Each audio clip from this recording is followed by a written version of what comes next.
Step into the world of power, loyalty, and luck. I'm gonna make him an offer he can't refuse. With family, cannolis, and spins mean everything. Now, you wanna get mixed up in the family business. Introducing The Godfather at ChumbaCasino.com. Test your luck in the shadowy world of The Godfather slot. Someday, I will call upon you to do a service for me. Play The Godfather now at ChumbaCasino.com. Welcome to the family. No purchase necessary. VGW Group. Void where prohibited by law. 21 plus. Terms and conditions apply.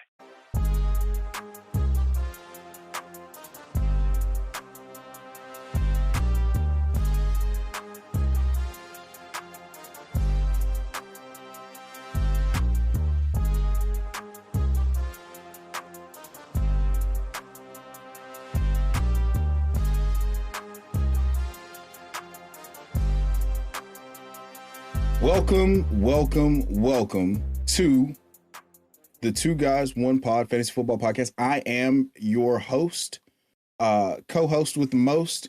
I am Chev Sanders, aka Chev90, aka Chev Sanders, and I am here today with a very special guest of mine, the host of the Debbie Dojo, Discord Emperor of the Elite, FF on X. I don't really know how else to describe a dear friend of mine, a guy who we've been talking about ball for a long time. So we're here today to talk to you about some veteran survivors that we would target. We might not be targeting. You might be selling at cost. But I'm here today with Dustin Maul, aka Deku25 on Discord. Don't be weird and send him a bunch of friend requests because I mentioned his Discord name. But Dustin, brother, how are we doing today? Yeah, man, I'm feeling good, man. Anytime I get a chance to talk about ball, that's a good day in my book. So I'm excited to talk ball with you today. It's one of the things where we're going to talk about some veteran guys who, quote unquote, survived the NFL draft. We were all really paranoid about them getting some competition in a backfield, in a wide receiver room, in a tight end room. And these guys were all guys that didn't have any significant competition added. They might have had somebody in the later rounds that we might like a lot less because they didn't get the draft capital and quote unquote historical hit rates or whatever. But let's get into it if you're ready. Are you ready, brother? I was born ready.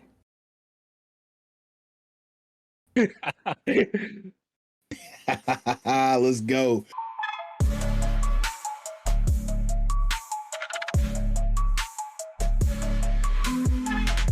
So starting off, we're going to break it down kind of into tiers, okay?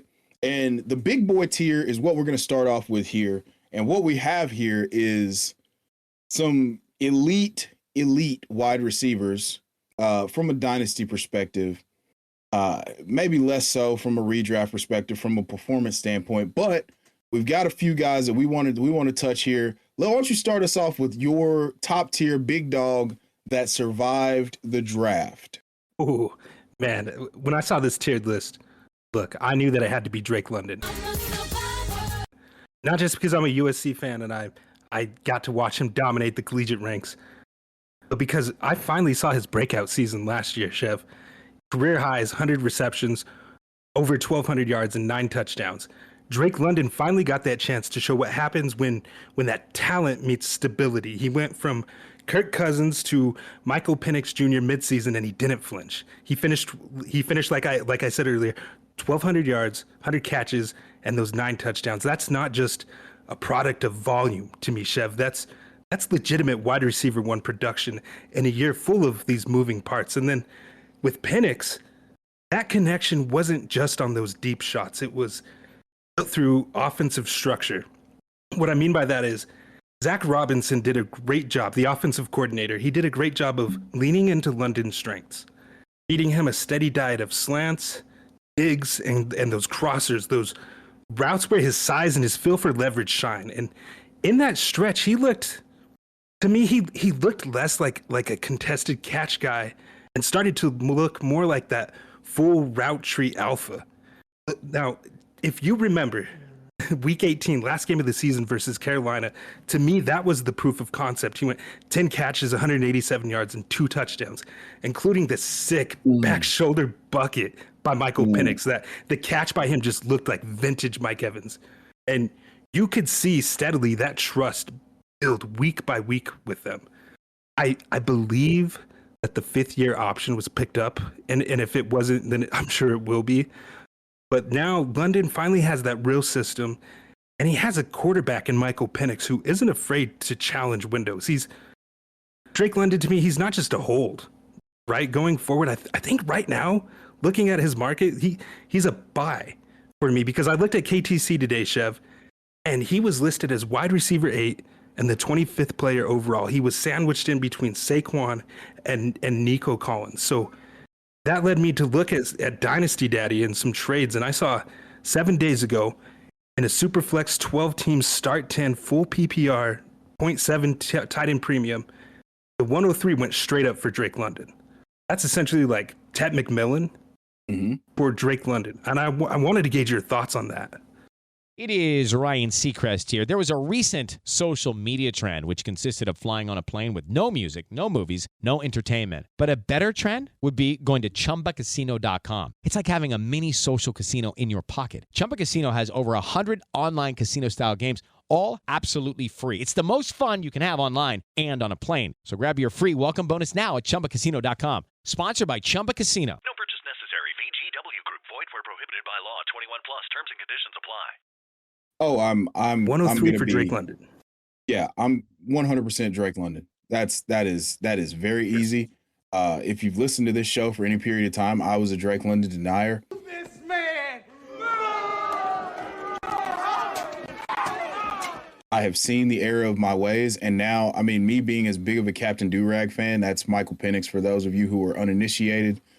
I have seen the light, and I have made corrections. So I view Drake London, I mean, he's my number 6 cornerstone dynasty asset. If you haven't seen that video or the article that I put out on Player Profiler, go check that out. But yeah, I'm all in on Drake London. I would do whatever it takes to acquire him, and I believe that this was not the ceiling performance or ceiling outcome because we only got 3 games of Michael Penix, and Michael Penix is so much better.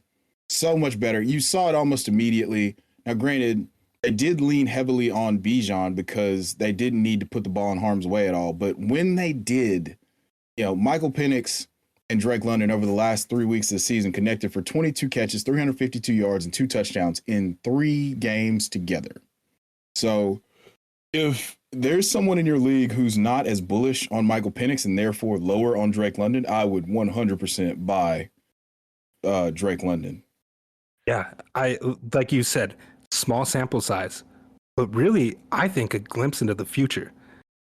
Going back to Washington, like the Yes. great thing about Michael Penix and that Rome Odunze connection was just the trust and that anticipation that Michael Penix would throw with and throwing on those in-breaking routes before he really had separated at the top of his route. It was beautiful to watch, and he would force feed Rome Odunze. He would go back and forth between Jalen Polk. Of course, he had other offensive weapons, but when the game was on the line, like to beat Oregon, that ball went to Rome Odunze, and you could just see that translating down to the NFL, and he's got his big dog in Drake London. So I'm over the moon for Drake London. I 1,000% would send the 103. That is missing out on potentially a chance to get Travis Hunter, depending on how you feel about him. Ted McMillan. Those are typically the guys going in that range. I'd rather go with the known asset right now in Drake London, and I've seen him produce with a myriad of quarterbacks. I've seen him produce with Kirk Cousins. I saw him produce with Desmond Ridder.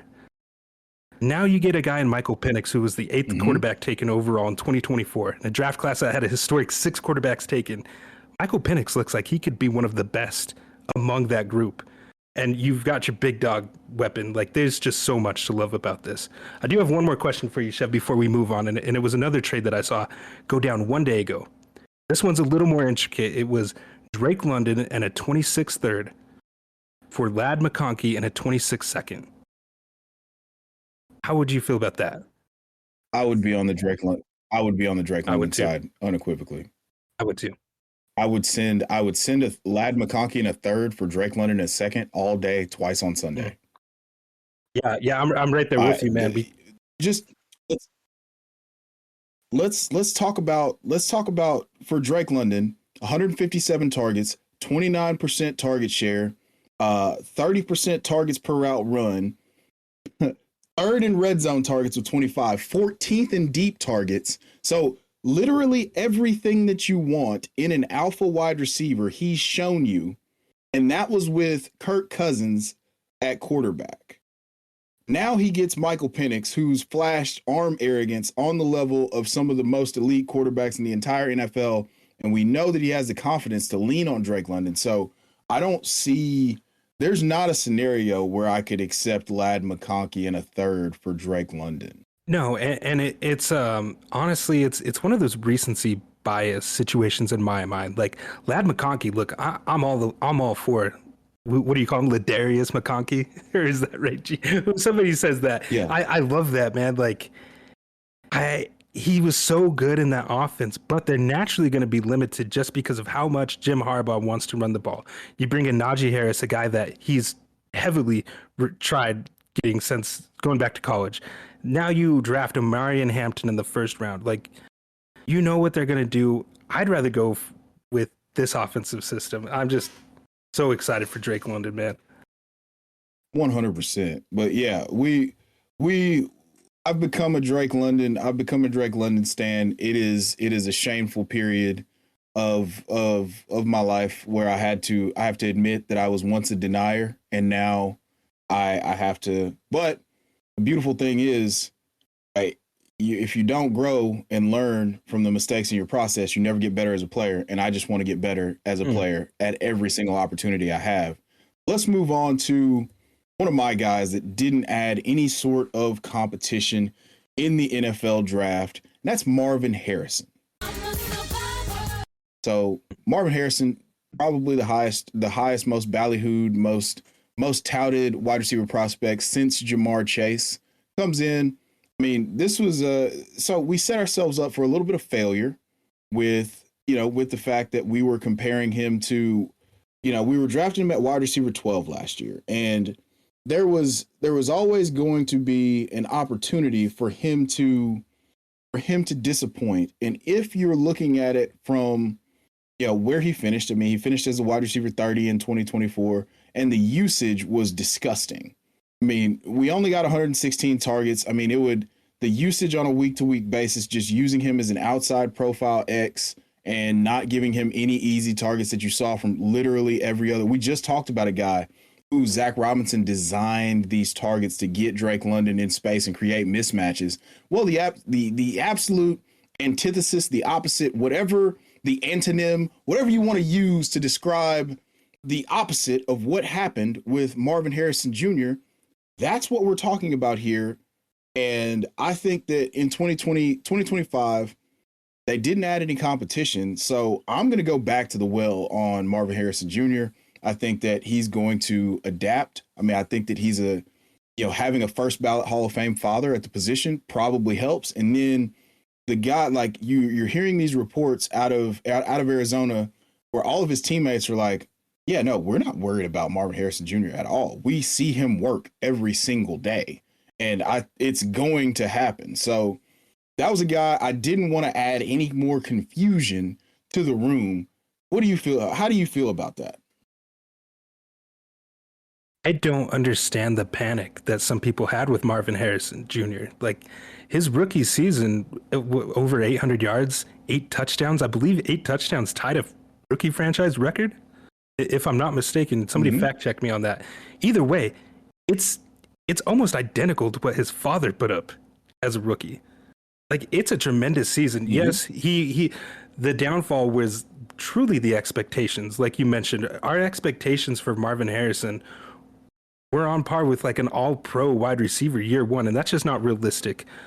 There was context, I believe, last year leading up to it, and you touched on it perfectly. The offensive system really treating him like he was DeAndre Hopkins out there, lining up boundary X wide receiver only. No gadgety stuff, any easy looks. They wanted him to go outside and win in contested ball situations. And even though Marvin Harrison Jr. is 6'4" and he can win in those situations, that's not his game. He's a big man with little man skill set. He runs with technician. He runs with, excuse me, sorry, my child. He wins with route nuance there. So asking him to be like DeAndre Hopkins was just never going to win. And that's how Kyler Murray treated it. Roll out of the pocket, try to throw it up just like he did with D-Hop. And I think over the course of time, you will see that naturally just start to play out. Kyler Murray did allude to it. He said, people ran with this. He said, I need to scramble more. I need to get out. The full context of the quote was like, I need to get out of the pocket and see him hit him. You saw it week 2 when they were having Marvin Harrison do those deep crossing, those in-breaking routes. They were able to make magic.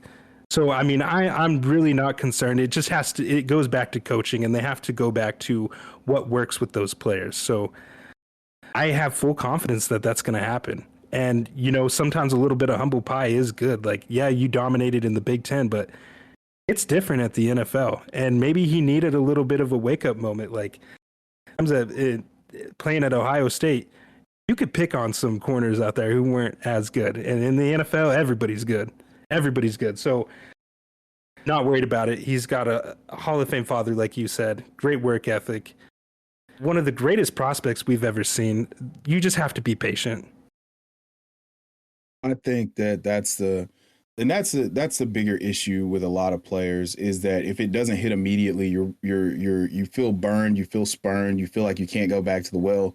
What I would caution people to against is writing the story on a player a year, after one year where they didn't meet your expectations. One of my favorite things to do from a fantasy perspective in redraft and Dynasty is to double tap on guys that I believed in that maybe didn't have quite the season. So for a guy like Marvin Harrison, we're talking about a guy who was 10th in overall route wins per player profiler. 216 route wins. His win rate versus man was 3rd overall amongst all wide receivers. His target rate versus man was 5th overall. And we're talking about a guy who was 9th in deep targets. Step into the world of power, loyalty, and luck. I'm gonna make him an offer he can't refuse. With family, cannolis, and spins mean everything. Now, you wanna get mixed up in the family business. Introducing The Godfather at ChumbaCasino.com. Test your luck in the shadowy world of The Godfather slot. Someday, I will call upon you to do a service for me. Play The Godfather now at ChumbaCasino.com. Welcome to the family. No purchase necessary. VGW Group. Void where prohibited by law. 21 plus. Terms and conditions apply. 7th in deep targets. So I think that, and 7th in air yard share and 6th in total air yards. So it's going to happen. All of these things allude to a breakout, and him not having any competition added via the draft means that this is going, like, they're going to go back to the drawing board. Him and Kyler Murray and Drew Petzing, I'm assuming, is going to revamp this offense to make it a little bit more Marv friendly. I mean, I know they just paid Trey McBride. They backed up the Brinks truck for him, but I still believe that Marvin Harrison is going to be that guy in the NFL. I believe he is more than just a guy. Like right now, you have guys saying that they would take Ladd McConkey over Marvin Harrison Jr. Absolutely not. And that's no shade to Ladd McConkey. I just think that the ceiling on Marvin Harrison Jr. is so much higher. And I didn't anticipate there being a buy window after year 1 because I thought that it would. I mean, I was one of the people that thought that he would hit in a historic fashion. It didn't. So now we have an opportunity to go buy. And I would, whatever the price is, if you told me 103 or Marvin Harrison, I'd still go Marvin Harrison. Oh, yeah. He was the consensus 102 last season. Like, yeah. So if I we can live in this for, microwave. Yeah, exactly. Yeah, there's just no way that I could, I'm willing to give up on the fact that, this is a guy who had one of the highest evaluation grades of any wide receiver in the history of so many different people's models. And we're just declaring him a bust after an 800-yard, 8-touchdown rookie year. So let me ask you this real quick. Amarion Hampton or in a start 12, Amarion Hampton or Marvin Harrison? Straight up, Hampton for Harrison. Like straight up, Hampton for Harrison. No frills. Marv, easily for me. I'm going to build my teams around the wide receivers. It's great like that. Those rookie running backs getting first round draft capital typically have an 80% hit rate. So that is a higher number. I can't fault anybody for that process, but I'm going to build around one of the generational wide receiver prospects. And yes, I do still consider him in that generational wide receiver prospect mold. So that's an easy one for me. How about you, Chev? What are your thoughts on that? Would you go Hampton or Harrison in that situation? Oh, Marv, 100%. Mm. And Marion Hampton's my RB2 in this class. Right. I got a lot of Hampton. So, yeah, 100%. Okay, so real quick, one more. Marv or the 2025 103 and 210? Marv. Easy. Yeah. Smash Marv. I'm buying him for that all day long. Easy. So, all right. But yeah, I think we're in lockstep here. I think that that's pretty much the state of the state. If you can go get Marvin Harrison for either one of those trades that we just kind of aligned, laid out for you, I would 1000% do that.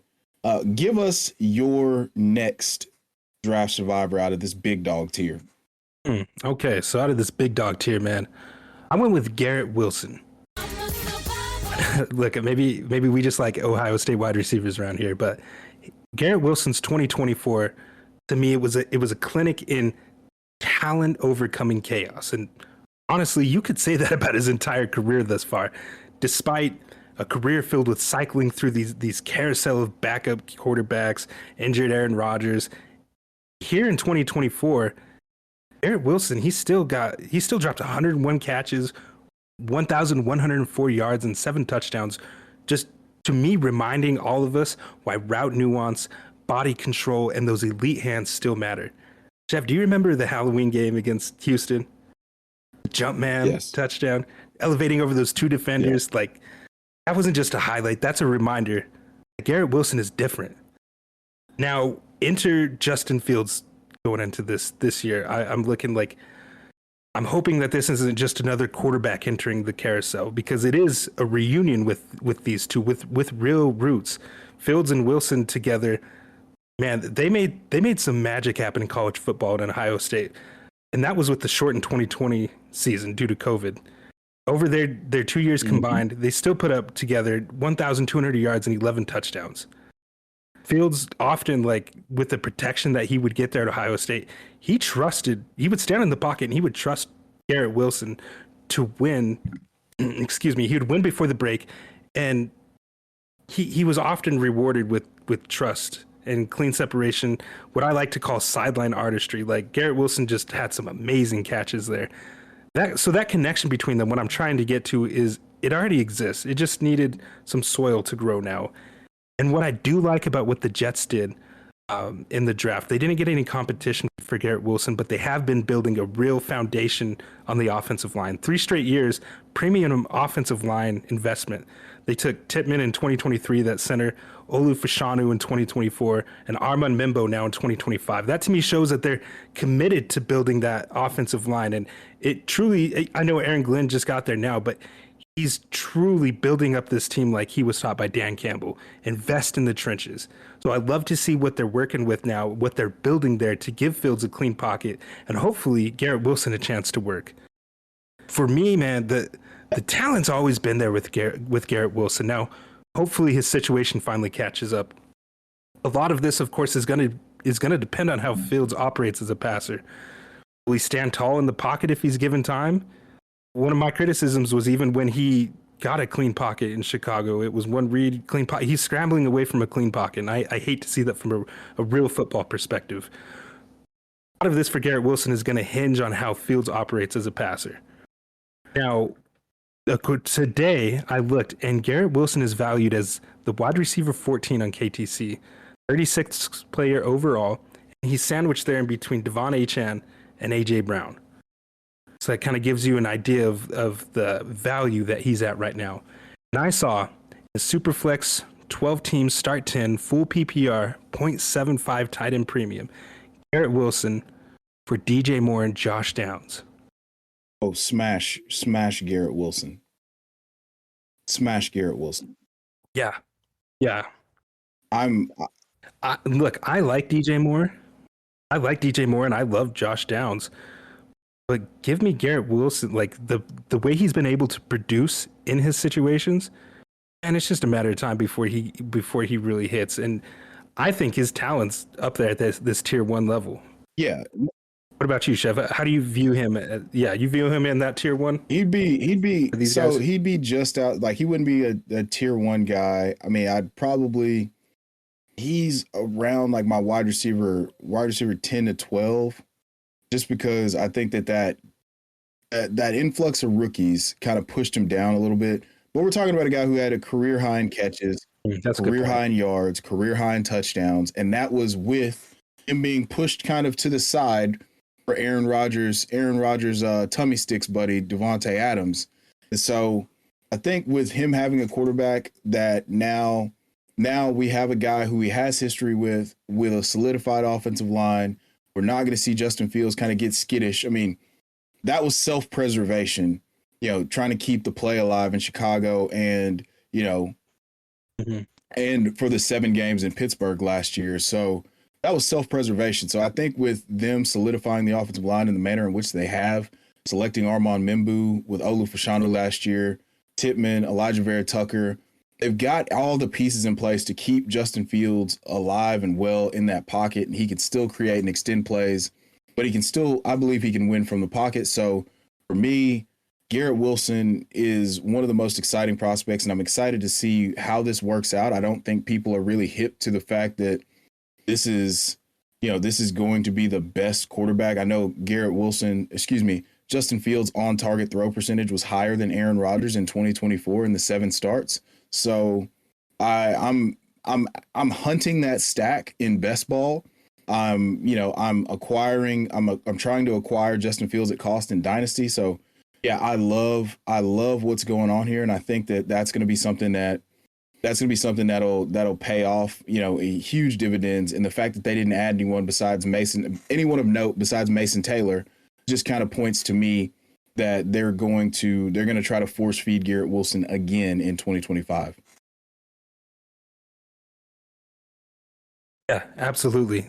You hit the nail on the head, man. There's nobody else who's going to be competing for targets in that room. Mason Taylor probably is the second read already in that progression, which is just crazy that a rookie tight end could potentially step in and be the second guy. That speaks to the lack of target winners out there. So one more trade before we move on, Chev.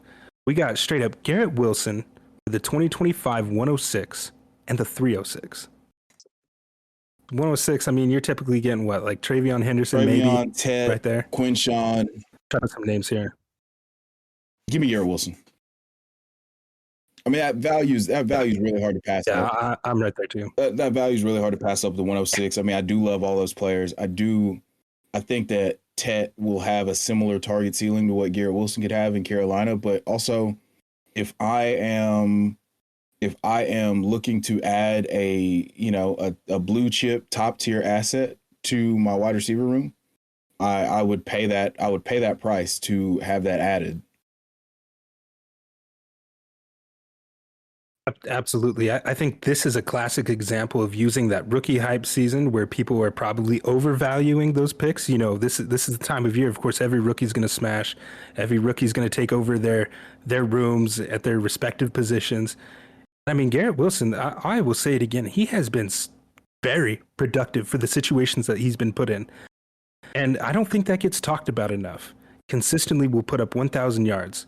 It's to the 100 catch threshold. Like a tremendous target earner because he wins with tremendous route nuance. And I could talk about Garrett Wilson all day. I just think he's being tremendously undervalued here.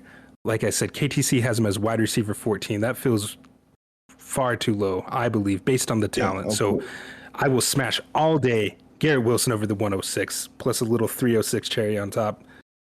I mean, I love I love who's available there in the 3rd and 4th round, but give me Garrett Wilson. 100%. I agree with you. Let's move on to, the next tier, starters, reliable starters, guys who are the unquestioned leaders in their backfield, and they didn't get anyone added to the fray here. So I'm going to lead it off here with James Cook. Now, James Cook is going into a contract year. James Cook was tremendous last year. He scored, I believe, 20 total touchdowns in his third season. Now he's going into year 4 and he's looking for $15 million plus a year. He's done the normal thing where he's removed all of the Bills propaganda and pictures from his site from his social media in order to get paid. And I think that they're going to pay him. I mean, I think that the way that they're playing offense, they had 32 rushing touchdowns as a team in 2024. That might regress a little bit, but James Cook there's still a whole lot of opportunity to be had. I mean, he was drafted as a pass catcher, a pass catching running back that's developed into a bell cow, over 230 carries this past year, with those 20 total touchdowns, including the playoffs. So for me, James Cook, them not adding someone significant was a huge win for me. I think that they're going to pay him because Joe Brady and Josh Allen view this offense as a run-centric offense, and they're absolutely functioning with slot receivers all over the field, creating separation, and Josh Allen being able to, fit those balls into no Diddy, goodness gracious. Being able to fit those balls into Khalil Shakir. The Khalil Shakirs, they go and add Elijah Moore. They add Josh Palmer. They've still got Keon Coleman, who averaged 19 yards of reception as a rookie in 13 games. So I think that James Cook was a big winner because they didn't add anyone. Now, James Cook was 14th in runs of 10 plus yards and 8th in runs of 15 plus yards in the entire NFL. So not only do we have the reliability that he's giving you, as a point scorer, not just a point scorer, but as a every down back, but he's explosive as well, as evidenced by the Miami game early on in the year and a few other performances. But how do you feel about James Cook being a winner from the draft because they didn't add anyone of significance? Honestly, this is one that I fully expected. I didn't really anticipate the Buffalo Bills drafting a running back. I know that they were a team, but many in this space were anticipating that. But if you listen to the Coach Speak Index or any other site like that really tracks what the coaching staff are saying, they're happy with Ray Davis and Frank Gore, who they drafted last season. They're confident in that room. And like you said, I do believe that they're going to pay James Cook. I mean, hallelujah, we are finally getting the NFL hopefully to start valuing the running back position again. When you have a guy like James Cook, who, as you mentioned, he was drafted and seen as a prospect who was only going to win through his as a pass catcher. He wasn't really seen as somebody who's going to run in between the tackles and win that way, and really anyone that you can get a ton of volume with. Well, he's proven them wrong. He's proven everyone wrong. He, like you said, he's developed into a bell cow back. And somebody like that who can win in a variety of ways in an offense that doesn't really have a lot of wide receivers that can win on the outside.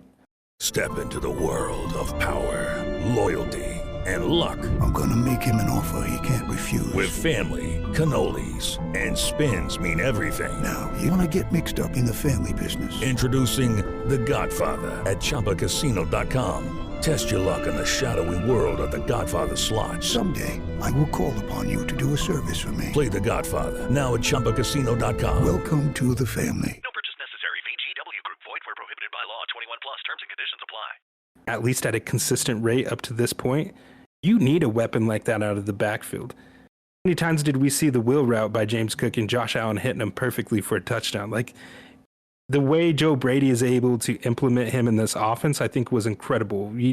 We all kind of missed at times the superhero Josh Allen, putting on the cape and going down and winning the games. And this last year, the change to Joe Brady really was all about let's have the team do something, Josh. Like, we're going to win as a team through rushing the football, spreading it out. We don't need to be superhero all the time. Mm-hmm. And man, he seems to be someone that is consistently looked down in the community. I mean, I have him, and whenever I try to move him, just the offers that I get for him are just so disrespectful that I'm like, I'd rather keep him in my lineups and take the points.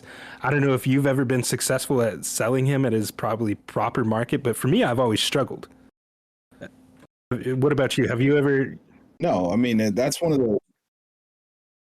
I've got him in a few spots where I was able to get him, as a rookie, and I've held throughout this whole deal. So I'm not selling for less than what I value him for. Like I think he's a bell cow back. Now, is the ceiling absolutely limited a little bit because of the fact that Josh Allen is the goal line back and he will be the goal line back for the foreseeable future? Yeah, a little bit, but also we just saw him have 20 total touchdowns. So there's room in that offense, even if they regress from 32 rushing touchdowns to 25, there's still plenty of room for a guy who got 237 carries and 207 carries in consecutive seasons. So I think that there's room for him to maintain value without having to have such massive touchdown efficiency. So yeah, I mean, here's a trade. Now I would send him off for this. I'd send him for a 27-1 and a 27-2 and a 2 QB start 10. Like there's a price point here. I mean, like I would, if I had Chris Olave, would I send him? Would you trade Chris Olave straight up for James Cook? I would. I'm not the big. I mean, look, I like Chris Olave, but I mean, as an asset, it's been frustrating to see. Unfortunately for him, the human element, getting the concussions, things that's very scary. As a dynasty manager, I've moved on from Chris Olave a long time ago. I love him as a player, as a prospect, but where he's at currently medically, I treat him like I do Tua. I mean, I hate to say it, and maybe it will help with Derek Carr not throwing those hospital balls now in New Orleans. But I mean, I'm going to go for the guy that back-to-back years has given me 200 rushing attempts personally.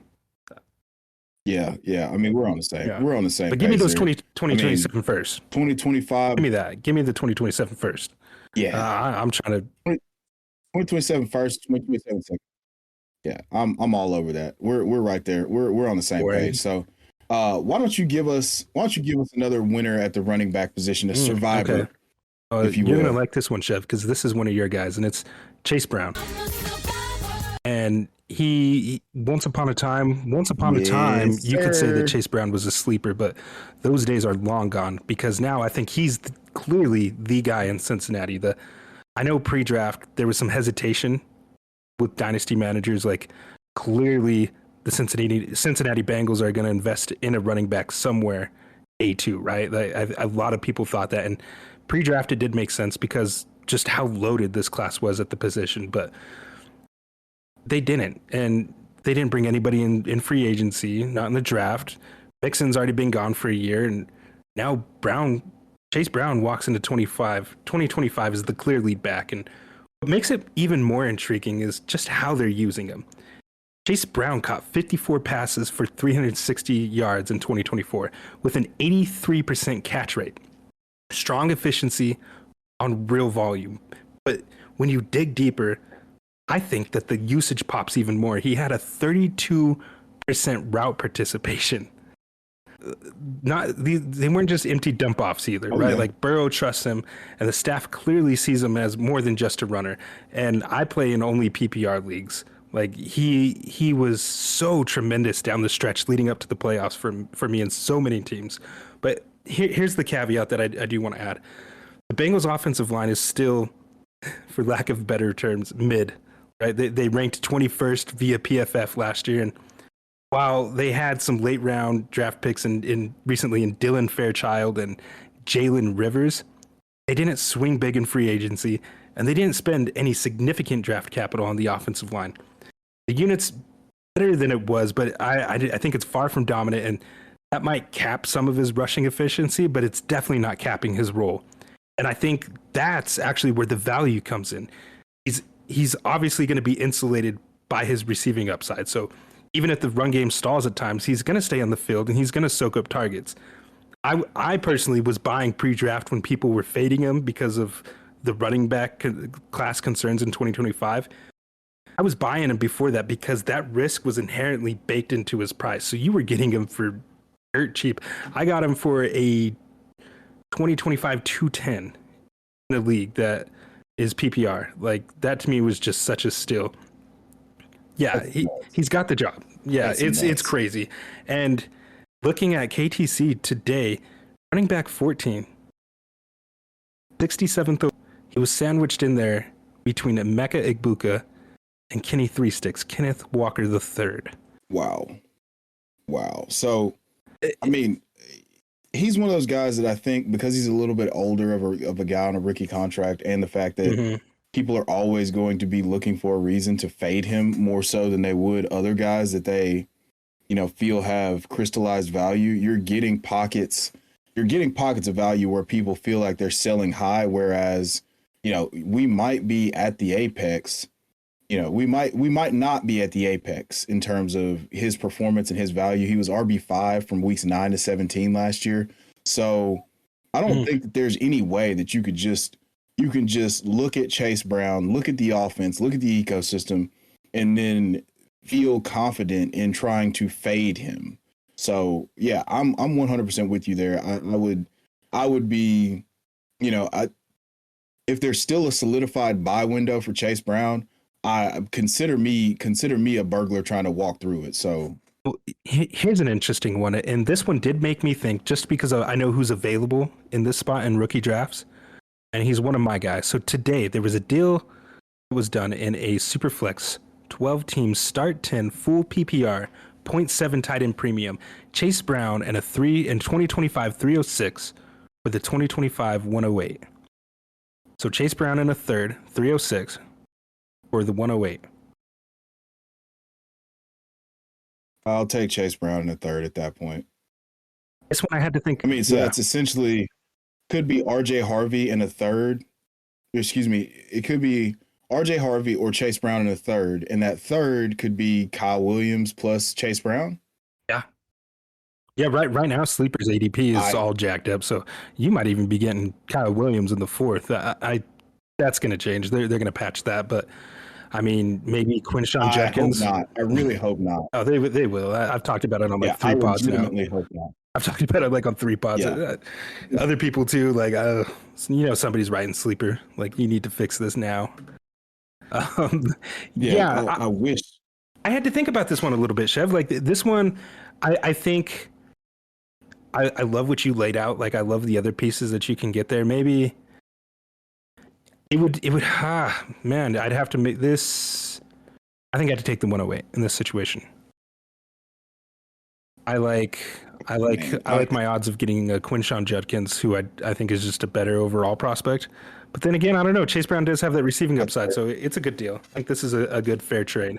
I mean, we've seen both of those guys function as workhorses at the collegiate level, and then it remains to be seen. I mean, Quinshon Judkins goes to a team that may struggle with the forward pass in 2025. So it's that's one of the things that kind of gives me a little bit of pause. I mean, they were the fourth worst rushing attack.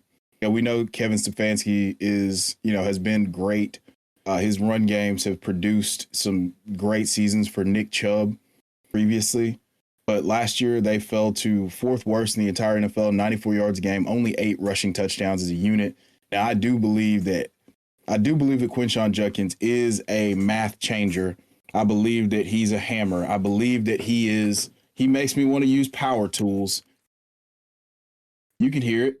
I got a power tool right here. Every time I talk about Quinshon Judkins, I just feel the need to break out, a drill of some sort or just something that makes me want to. So while I would be on the Chase Brown side, I would not fault anyone. I mean, if you want to get a little bit younger and re-roll and get a rookie a second, like a day 2, day 3 contract and play that out with a younger guy with great draft capital and opportunity, I don't blame anyone for doing that.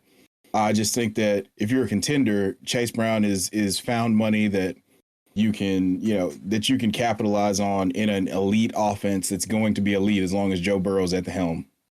Absolutely. And I got one more trade for you. I loved this one. Come on. Chase Brown in the 108 for JJ McCarthy and Trey Harris. JJ McCarthy over here with Trey Harris for Chase Brown in the 108. Oh, wow. It is Ryan Seacrest here. There was a recent social media trend which consisted of flying on a plane with no music, no movies, no entertainment. But a better trend would be going to ChumbaCasino.com. It's like having a mini social casino in your pocket. Chumba Casino has over 100 online casino-style games, all absolutely free. It's the most fun you can have online and on a plane. So grab your free welcome bonus now at ChumbaCasino.com. Sponsored by Chumba Casino. No purchase necessary. VGW Group. Void where prohibited by law. 21 plus. Terms and conditions apply. Oh, wow. Yeah, that That's happened heavy. today. That's heavy. Chase Brown. No, give me JJ McCarthy and Trey Harris. Yeah, you have to in a super flex with those weapons for like you're essentially giving up potentially 2 running backs for a quarterback and a wide receiver that was drafted to a good situation in the Chargers, who I think we both liked pre-NFL draft as a prospect in Trey Harris. You mean my wide receiver? I'm getting him and the quarterback. Yes, I love Trey Harris. Right. Yeah. We're getting him and JJ McCarthy, who gets to throw to, I don't know, Justin Jefferson, TJ Hawkinson, Jordan Addison, just to name a few. You also got Aaron Jones there. Give me that guy. A super flex format all day. But just some interesting deals. I do love how it speaks to the value of Chase Brown and how the community is looking at him. You can use him as a pretty good piece in deals, honestly. Like if I could use him to tier up to one of those talented quarterbacks, I'll take that all day. And the other guy, I mean, whoever made this deal, I'm assuming they probably had some good quarterback depth. But it's not often that you see a quarterback moved without having to throw some other quarterback in there as well. So yeah. I'm smashing that JJ side, man. I love that. I mean, that's something that I've talked about on episodes with Casey before, or just using Chase Brown's never going to be a blue chip asset at the running back position unless he goes out and has a record breaking like Marshall Faulk style 2025. And even then people are still going to be like, well, he's 26 years old now, so you should probably sell him. So I think that if you can tier up into a blue chip asset at the position, just add some draft capital to Chase Brown. I think that that's the move if you're looking to unload. Otherwise, let's just roll with it. I mean, if you can get a quarterback in a super flex, that's obviously a beautiful situation. But tell us about your last. So we're moving down a tier a little bit. We've gotten pretty in depth about these guys that are winners and talking about their situation, so that you're aware. You're just now tapping back in after the NFL draft's over, and we're getting some information about a lot of these landing spots, and we often forget about these second and third year guys. So tell us about another guy that you have here that's a massive buy, or a massive survivor. Massive survivor. Yeah. And that's what I love about this specific episode, Chev, is we've been talking about rookies so much. I mean, we've had rookies on the brain since January that we often forget about these guys and just how these drafts actually affected some of these guys that we were really high on last year.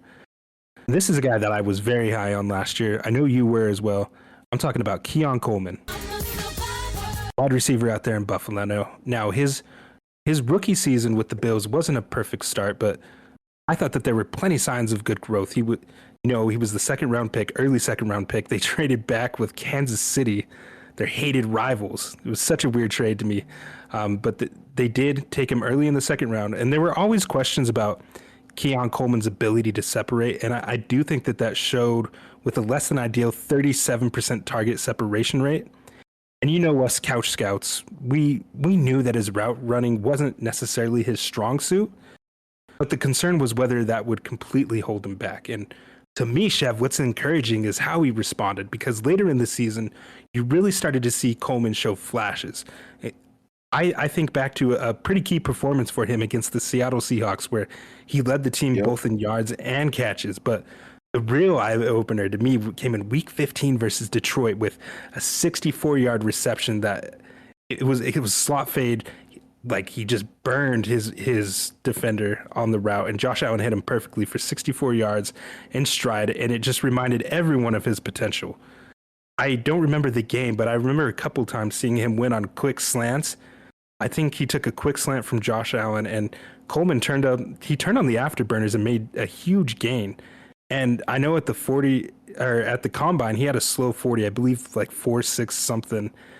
It's 4.61. Easy to forget that. Yeah, 4.61. He's faster than that on the field. And I think that play really showed that, and it spoke to it. And it's why film is so important, because play speed, he's much faster than that. There's still work to be done, I think, with Keon Coleman, especially in consistently beating man coverage. But at that size, 6'4", his natural playmaking ability after the catch gives him that sky high upside to me. And the Bills didn't really heavily invest in wide receiver talent this offseason. I mean, they brought in Josh Palmer. That's really about it. So Coleman's role, I think, is still set to expand in 2025. I think if he can clean up his route running, beat tighter coverage more consistently, he has all the tools to break out as one of Josh Allen's top options. I'm all in on the potential, but it's a matter of whether he can refine his craft, right? His trajectory could see him go from late season flashes, I think, to a true breakout. What do you think, Chev? Is he a future wide receiver one in Buffalo? Everything that I said about Marvin Harrison Jr., but make the name Keon Coleman. So they were asking him, they didn't really craft touches for him, which was another thing at Florida State. This is a guy who's a big guy that moves like a small guy. Like he gets in and out of, he changes direction really well. Well, to take another receiver, he's like Luther Burden in that you get the ball in his hands. Like you watching him run routes, he's not going to remind you of an Amari Cooper or Calvin Ridley. But what he's going to do is he's going to get the ball in his hands and he's going to do something nasty with it. Just like a Luther Burden, just like a Jalen Royals. But this guy is 6'4" and 215 pounds. And, you know, was a tremendous basketball player, started off playing basketball at Michigan State. I mean, he was a big play. He had a penchant for the big play. He averaged 19 yards of reception as a rookie. Now, the beautiful thing about the Bills offense is they bought in a bunch of the same type of receivers outside of Josh Palmer. So you could have, you know, guys like Elijah Moore, you know, guys like Khalil Shakir, who just got his bag from the Bills in the slot. You can line Keon Coleman up outside and ask him to run stop routes and run curls and throw back shoulder fades. And that's where I think his hay gets made. I don't know that he's ever going to command the target share of a Stephon Diggs or one of those true elite alpha guys, but this is a guy that could return value because he's giving you 110 to 115 targets and he scores 8 or 9 touchdowns because when the ball goes up in the air, he's I won't say he's George Pickens level on 50-50 balls outside the numbers, but he can be a special receiver at the catch point. And that's where I think I would be. That's where I'm putting my money on him succeeding in that Bills offense. Yeah, absolutely. Like one of my favorite things about Keon Coleman, you touched on the contested catch ability, maybe not quite to the level of a George Pickens, who's one of the greatest at that I've seen. It's the strong hands, the ability to win over the middle of the field with multiple defenders around him, take a hit. Like when you're reaching up in the air, grabbing the ball, and you expose your ribs to those safeties who are bearing down and hitting on you, like that's no easy feat. And you have to be one tough man to sustain that and continue on. Like being hit in the ribs is no joke. Like that hurts a lot. And he never really dropped the ball. That was something that I always loved, those strong hands, the ability to pull that stuff in. So I'm all in on the potential. However, the community is not. And if you do believe in the talent, like Chev does, like I do, you can acquire him for the 207, according to Dynasty Daddy 2 days ago, in a Superflex 12-team start 10 full PPR 0.75 tight end premium. You can obtain Keon Coleman for the 207. I'm doing that all day long, especially if I have multiple seconds, which for me, the way I play, I always have multiple seconds. I will eat those up like none other. I don't mind throwing them on top of deals to season them. I love to acquire seconds for those reasons. So if I have the 207, 208, I'd even be comfortable with the 202. I took Jaden Higgins in a 202, and I view Keon Coleman in a similar build as Jaden Higgins. So Give me that Yes. all day long. Give me the Keon Coleman. What do you think, Chev? I absolutely agree with that. I mean, I think that it's tough for me. So I would like to get him a little bit cheaper just because I want to leave some room to not like, there's a lot of guys in the second round that I absolutely love this year. And so, I want to, Who are we taking over him in the second round? Jaden and Trey. Okay. Yeah, Jaden, Trey. No, you're fine. I mean, we're having a discussion. I mean, we're gonna talk about what we talk about when we talk about it now. I mean, that's all good, brother. So I think that, I mean, Jaden, Trey, and then it would be a toss up between, a guy who's later to the party and Kyle Williams and maybe Jalen Noel. I really like all those guys. I mean, Jalen Noel was one of the biggest risers out of the process, but I think that Keon Coleman, with the size and the ability to move with the ball in his hands, could hit in a way that we saw at Florida State. But I'm just a little curious about what they're going to do from a passing game perspective for the Bills. Yeah, and that's always the biggest question with them. Since moving to this new offensive coordinator, it has stunted some of the fantasy production from those guys. Okay. So when you said cheaper, would you do Cooper Kupp for Keon Coleman straight up? Yes, 100%. 100%. I'm sending all of my shares of Cooper Kupp to try to get a guy like Keon Coleman. I mean, you're getting tremendously younger as well. Like, I think that's a good move. I thought that was crazy cheap. That's why I didn't include that. Yes, that's what I'm saying. Like those are the type of deals where I'm like, are we really giving up on Keon this early? So those are the type of overreactions I'm looking for, where people are just like, yeah, Keon Coleman sucks. Matt Harmon said that his reception perception was awful, and he only did. And it's like, man, watch this guy play football. I promise you will not hate it as much as people tell you that you should. It's like, oh, this is N'Keal Harry. This is Traylon Burks. It's like, no. Just because he's big and just because he doesn't have a complete route tree does not make him one of these guys. Now, it's a different discussion for a different day, but I still have faith that Traylon Burks could be something. I mean, he's not been awful. He's just been in completely broken offenses for the majority of his career and then started getting concussions. Now he's coming back from a torn ACL. But again, that's a different discussion for a different day, man. We've got to get out of here. We've got to keep to our time limit. Dustin, before we get out of here, tell everybody where they can find you in the social media sphere and everything that you're working on. Yeah. You can find me on Twitter at Empire Elite FF. In there, I got a link to my free Discord in there, man. Chev's a part of it. It's such a great community that's just been founded on talking some ball. Like, me and my guy Josh are working on a nice little film room that we're going to provide of cut-ups for 2026 class and 2027. Looking at trying to acquire some 2028. That's a little harder to acquire right now because they're high school clips. But we are developing a nice little robust film room that we're going to provide for a small fee for that. But you're going to have access to all 22 clips that we cut up on our own for like $2 a month. So get in there for that. We do a bunch of other stuff for free. Like I said, the overall Discord is free. We do a lot of NFL mock drafts, 32 teams, 3 rounds, where you act as a real NFL general manager. We do Devy mocks, real mocks, just talking ball nonstop. Some great other content creators that I fully support, like Chev, are in there. It's a great way to just network with other people in the space and just some true ball knowers in there. So go ahead, find me on Twitter, Empire Elite FF. Hit the link, join the free Discord. You won't be disappointed. Hey, this has been another episode of Two Guys, One Pod. I am the legendary ball knower, aka your favorite podcaster's favorite podcaster. And this was the Veteran Survivors of the Draft, Part 1. We'll be back with a Part 2 here in the near future. We apologize. I apologize for the hiatus.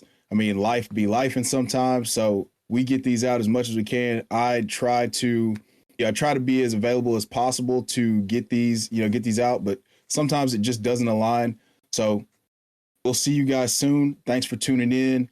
If you have the inkling to do so, I'm asking you to have the inkling to do so, go download our app, the League Champ app, available in the App Store and the Google Play Store. And if you are into what I'm talking about, go follow Dustin. He just left all of his information. Go follow me on X. I have a link tree that's linked all of the different projects and things that I'm working on. Thank you guys for listening and have a great night.